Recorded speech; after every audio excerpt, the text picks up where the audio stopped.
Insomma, questa qua me l'hanno raccontata 15 giorni fa, poi le facevano in Furlan, se dopo è Plasbon.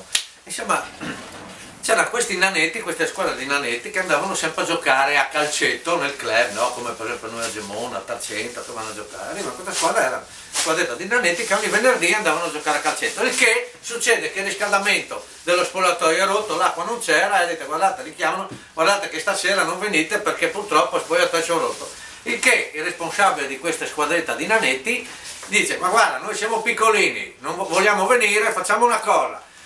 Tu hai il bagno dal bar che è grandissimo, si impicciolò, e sti lì, ci cambi lì e dopo in su anno fai le docce. Poi se vi adattate, gli dite che l'ate. E questi qua vanno e arrivano. Mentre questi qua si cambiavano, arriva dentro in un tal bar, si chiamavano l'uomo ragno, perché si poiava. E gli dite: dammi un tai, Pablo. No, che tu sei... Dammi un tai! Porca miseria. Questo qua prende il taglio, comincia a bere.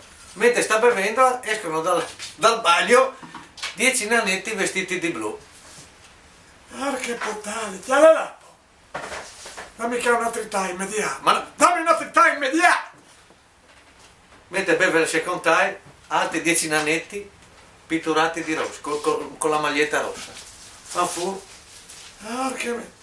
E dopo saresti occhi, io! Dimmelo, visto che ti stanno portando via tutti i pupazzeschi dal biliardino, là, non ti